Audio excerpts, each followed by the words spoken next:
1927. Southeast Iraq. During advanced excavations at the ancient Mesopotamian city of Ur, British archaeologist Leonard Woolley discovers the remains of Queen Puabi. According to reports, the queen is found with an unusually large skull, similar to that possessed by some Egyptian pharaohs and mummies in Peru. For many ancient astronaut theorists, the queen's skull provides further evidence of mankind's extraterrestrial origins. The description of the queen was highly unusual. A head that was huge. She was not a normal human. She may not have been full Anunnaki. She could have been a hybrid. There is an effort underway to try to get genetic analysis of the bones. There are characteristics that allude to Anunnaki genes.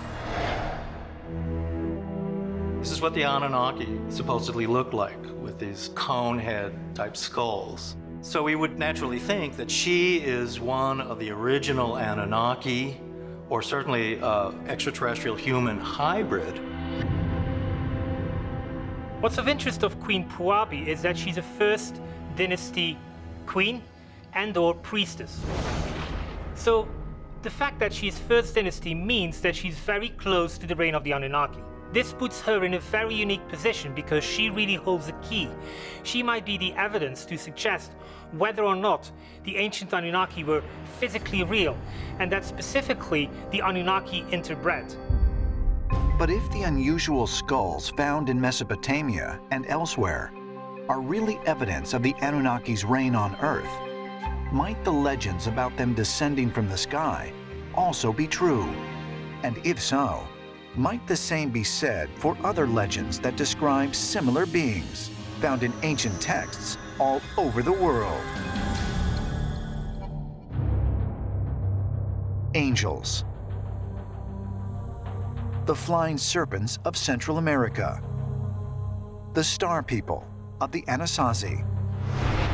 The notion that otherworldly beings came to Earth from the heavens is one of the most common themes in ancient mythology and religion. Could the stories really have a basis in truth? If we go back and look into ancient history, we find stories that sound very, very similar. They're sort of all-powerful, magical, superior entities, and they come from above. When you go into mythology, when you go into the Star People tales, when you go into the Anunnaki, it is the sameness, the similarity around the planet that makes you say something has to be responsible for the same dreams, the same mythology, the same idea that life came from the stars. All across the world, we find stories of otherworldly or extraterrestrial beings coming to Earth and influencing humanity. This raises a question. Are there different races of beings coming from the stars and influencing all these cultures? Or is it possible that in fact it's one race of beings, the Anunnaki, who influenced all of these cultures and they told the story of the same beings? Paracas skull, number 44. Discovered in 2012, it has a weight of 2.8 pounds, 25% heavier than the average adult male skull. It has a cranial capacity of 1,500 cubic centimeters, 20% greater than normal. And it is missing a sagittal suture, the connective tissue joint found between the parietal bones in all human skulls. This is just one of hundreds of strange, misshapen skulls that have been found on the southern coast of Peru, dating back to 1927. It was at this time that archaeologist Julio Teo first excavated a massive burial complex, thought to have been built by the Paracas people who lived in the region from 800 BC to 100 BC. Julio Citeo was the father of Peruvian archaeology. And in the 1920s, he discovered mummy bundles, and in each mummy bundle was a person with an elongated skull. They were buried in family mausoleums, in some cases as deep as 30 feet into the bedrock. Mainstream archaeologists say the elongation is most likely the result of head binding, which involves wrapping the heads of infants while their skulls are still soft in order to change the shape. It is a practice found in numerous cultures throughout the world that dates back thousands of years. But why would people desire to elongate the heads of their children? Ancient astronaut theorists suggest that head binding originated with primitive humans who were attempting to imitate the appearance of extraterrestrial visitors. But according to researcher Brian Forster, the assistant director of the Paracas History Museum, head binding would not account for the other anomalies that the Paracas skulls exhibit. About 5% of the elongated skulls that we find in Paracas are so complex in shape and size that it's hard to believe that they're the result of any form of cranial deformation or head binding. Not only are they elongated vertically, but also the eye sockets are much larger than normal. There are 2 holes in the back of the skull, called foramen, through which blood and nerve flow occurred, and also their jaws were very robust. And among the largest of them, we find skulls 60% heavier than normal human skulls, and a brain capacity that is 2.5 times larger than the normal human brain. But if these elongated skulls were not the result of the ancient practice of head binding, then just who or what were these mysterious beings? In 2014, DNA testing was performed on Paracas skull number 44, which rendered surprising results. Some initial DNA testing has been done, and the results, according to the geneticist, are quite startling. There were certain segments of the DNA that didn't match anything known to be human. What it suggests to me is that Paracas could very well have been an ancient bloodline related to Homo sapiens, but not specifically Homo sapiens itself. When you look at this kind of archaeological evidence, you're seeing concrete, tangible, DNA testable proof that extraterrestrials walked on Earth right among us. Personally, I think it is quite possible that what we have there are remnants of the so-called teachers that visited mankind in the remote past. December 12th, 2012, Miami, Florida. Just days before the Mayan calendar is set to end, hundreds converge here at the Miami Circle, an archaeological site that was once a sacred center for the Native American Tequesta tribe. They are gathered to witness a native ritual involving an ancient relic known as the Crystal Skull. Similar events centered around these mysterious crystal artifacts continue to draw large crowds. But why? What is it about the crystal skulls that has fascinated mankind for centuries? Part of the lore or prophecy of the crystal skulls is that at certain times of strife or perhaps impending catastrophe, people will be able to use the power of the skull to forestall that cataclysm. Maybe events like we see throughout the world at specific dates are times when these skulls can be brought back together and their power can be amplified. And according to the legend, the skulls are containers of great knowledge, great wisdom, information, common to all of these legends is that these crystal skulls are something particularly special, and actually, they believe, very important to humanity.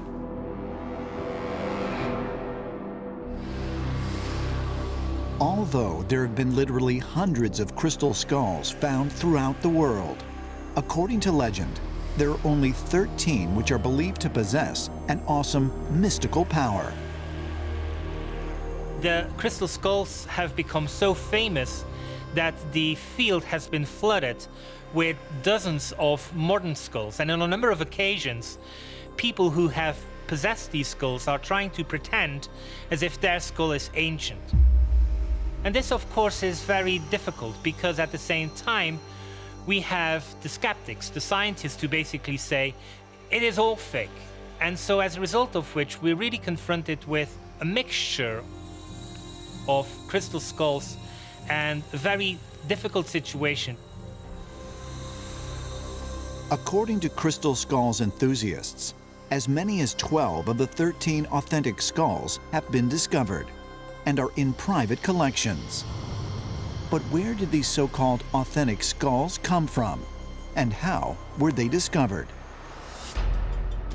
In the late 19th century, museums in London and Paris displayed crystal skulls as genuine Mesoamerican religious relics. But today, mainstream scientists argue they are all modern creations. They also insist that any analysis of the skulls is incomplete, as quartz crystal cannot be carbon dated. Quartz has no carbon. Quartz actually has no radioactive elements in it. It's pretty much pure silicon. So the quartz itself has no real signature that can be used to do dating. Even getting within 1,000 years or 10,000 years, it gets almost impossible to actually date it. Authenticity is something difficult to determine. When they've been analyzed using modern scientific techniques, in some cases there are suggestions that modern tools were being used. Other people have suggested, however, they were using very sophisticated tools back in ancient times. Some people believe that because there are tool markings on the teeth of some of the crystal skulls, that therefore they are relatively modern fakes. However, there are others who point out that actually the ancient Maya had wheel carving technologies. But to jump to the conclusion that simply because there are tool marks, that somehow this means it is a 19th century fake, is simply unscientific.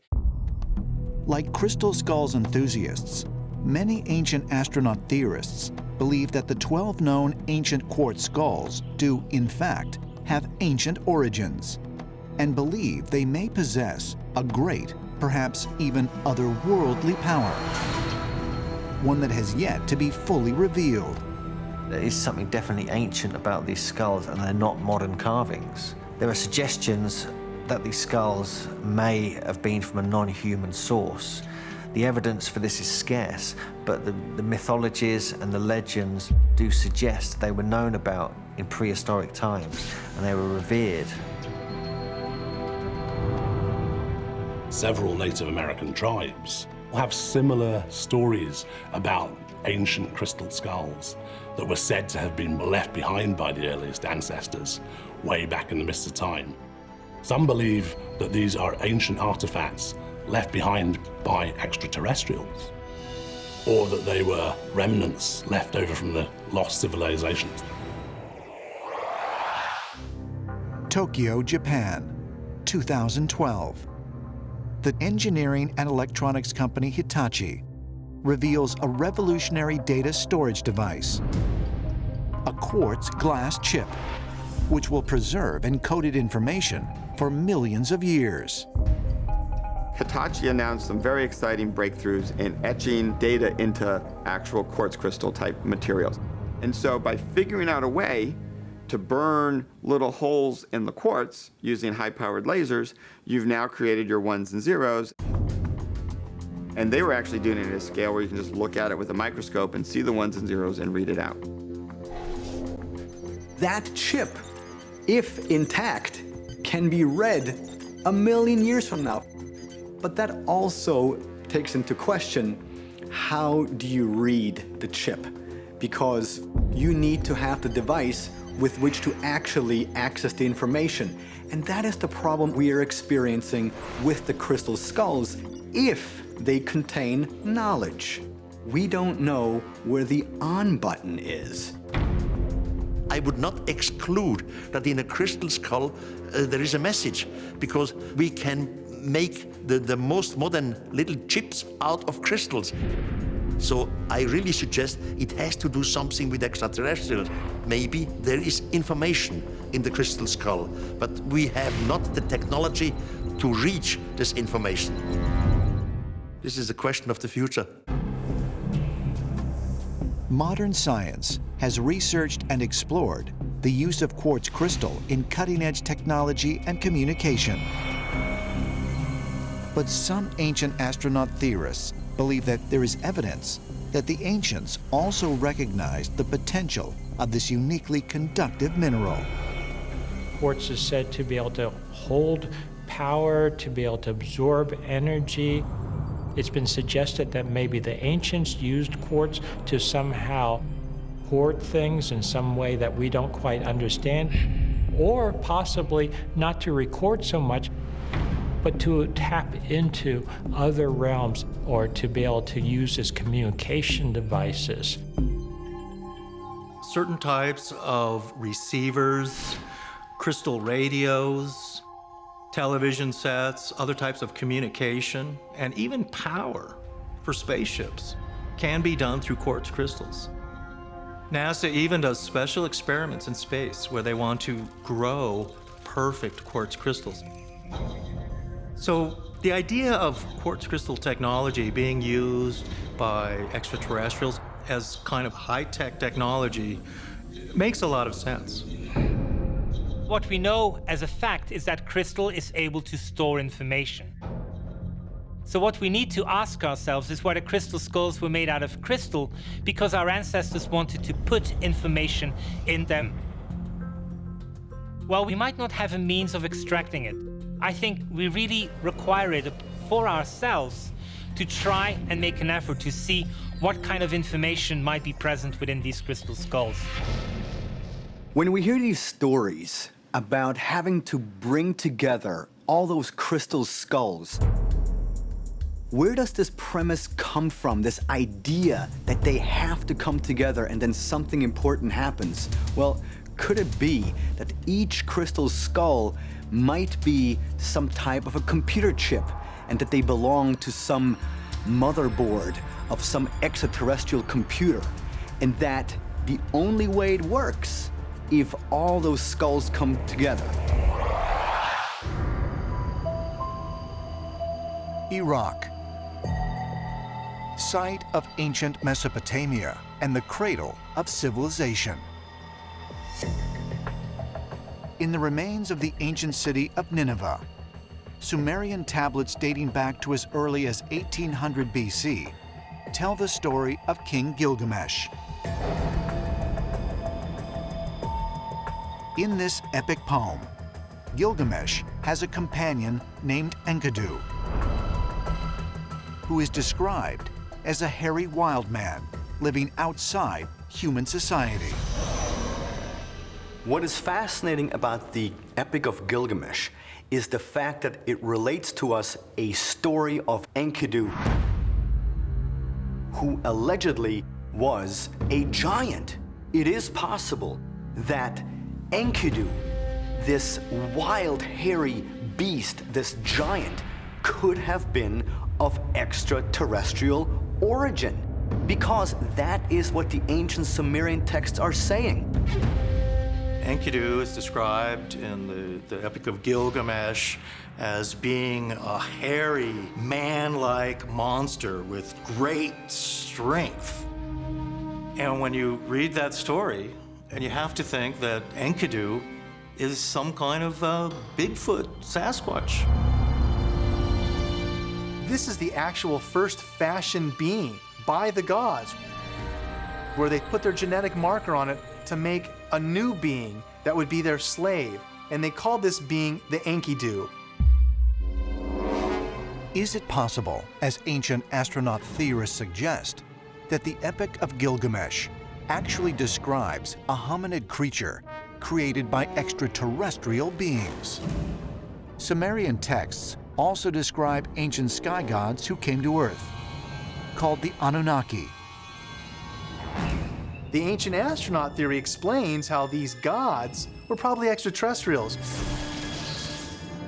and put their genetic marker on this beast, but that beast would still exist and probably went on its own evolutionary path to be the Bigfoot and the Sasquatch that we have today.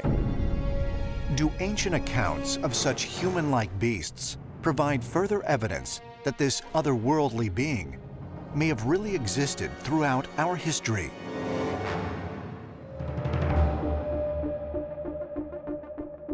Some believe the giant in the Old Testament story of David and Goliath may also be an early representation of Bigfoot.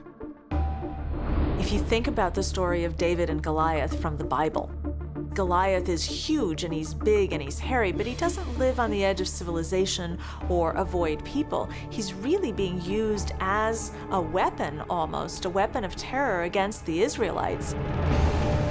When you start reading the Bible in more detail and descriptions of these giants, there were various other big creatures in our ancestors' world which we no longer are aware of, and Bigfoot might just be one category which somehow has been able to survive. Whether or not Goliath is a Bigfoot, they definitely sit within the same category of a creature which clearly is not human, but clearly is also present here, and which is taller than our ancestors were. My question is, what is the truth behind this particular story? And it is possible, as some scholars have suggested, that Goliath might have been an extraterrestrial, that he was a type of giant, a human abomination, a half-alien, half-human creature that was so terrifying, so horrendous, that David took it upon himself to vanquish that beast. All cultures across the world, whether it's South America, Native American Indians, Europe, Russia, China, Tibet, Australia, all these nations have legends and tales of giant hairy wild men. Now, you know, people say, well, legends are just legends. But when you have cultures and countries separated by oceans, all talking about very similar things, to me, this does suggest that in times past, these things were very, very prevalent and widespread across the world.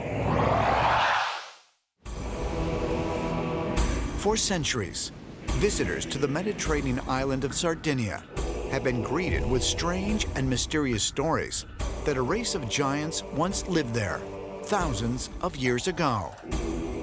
But other than the presence of hundreds of bizarre monolithic stone structures, there had been little physical evidence after 1953 to convince mainstream archaeologists or even ancient astronaut theorists that the myths about giants ever had a basis in reality.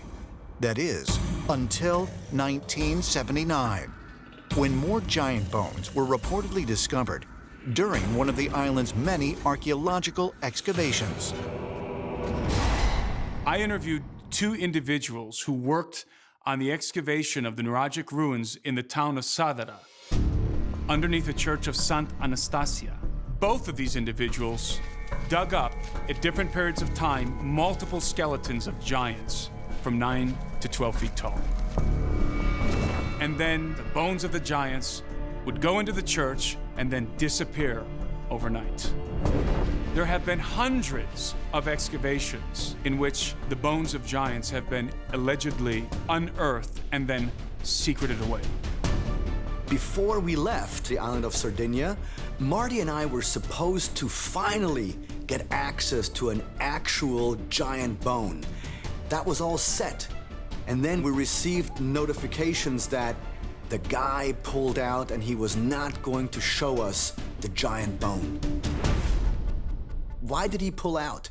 One could argue that some type of censorship is going on in Sardinia. Censorship? Is it possible that physical evidence that could help prove that giants once inhabited the island of Sardinia has been deliberately hidden away? But if so, by whom and why? As far as Giorgio and Marty are concerned, that is just one of the many questions still left unanswered by their trip. Hey, I want to ask you this. Did ancient astronauts visit Sardinia?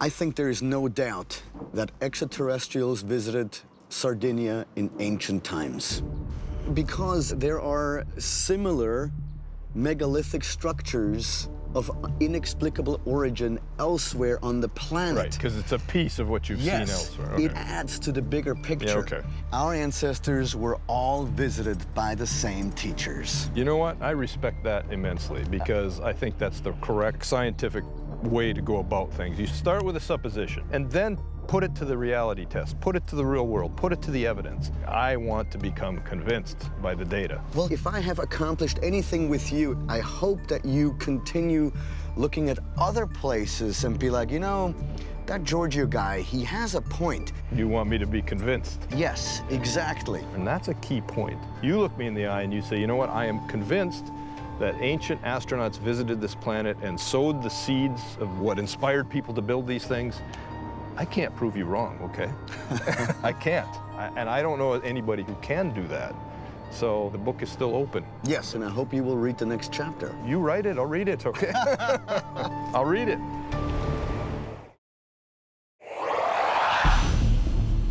Harvard University, February 2018. In a groundbreaking genetic study published in the journal Nature, Harvard researchers announce a stunning discovery about ancient human DNA. It reveals that immediately after Stonehenge was built, the people who built it, the ancient inhabitants of Britain, suddenly and almost totally vanished from the British Isles. They left behind virtually no DNA in the modern British population. What the 2018 study suggests is that the genetic signature of the Neolithic inhabitants of the British Isles, it vanishes shortly after the period in which they built Stonehenge and is largely replaced by an entirely new human culture in a very short amount of time. The Harvard study is an absolute bombshell. An entire civilization just disappears without a trace, vanishes into thin air. It's easily the most surprising and most shocking conclusion you can imagine.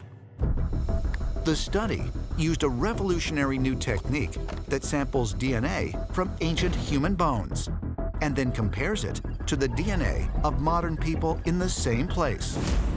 Scientists then determine what percentage of the modern population is descended from the ancient group.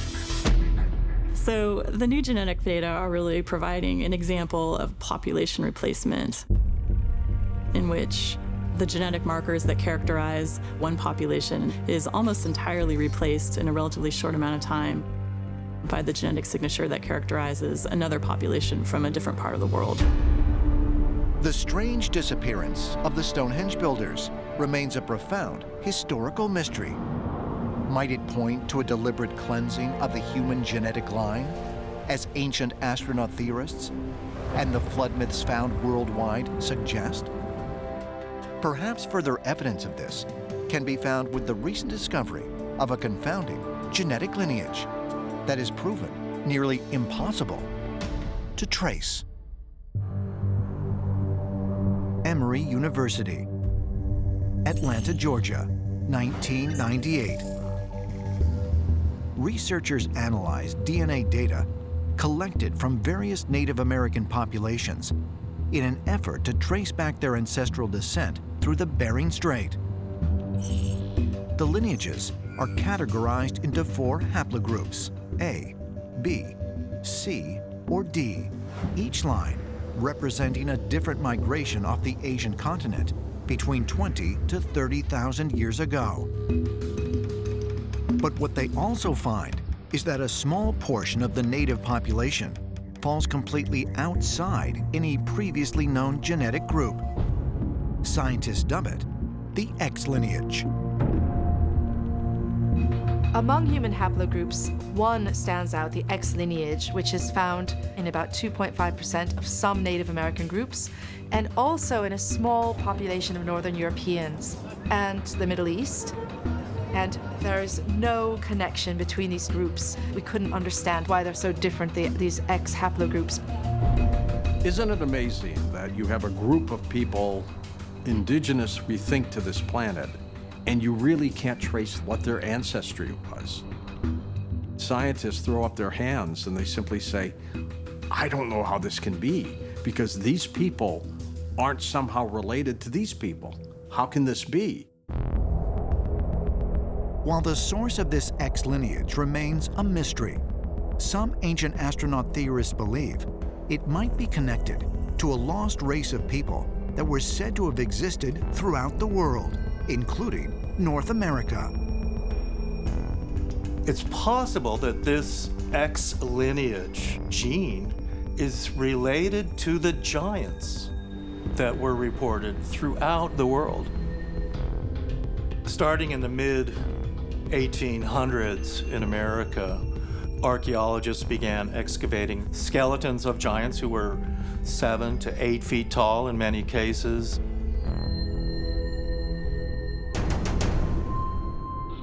In the 1800s, Smithsonian archaeologists unearthed dozens of oversized skeletons contained within the burial mounds of the ancient Adena Indian tribe, the highest concentration of which were found in the Kanawha Valley of West Virginia, an area known to researchers as the Valley of the Giants.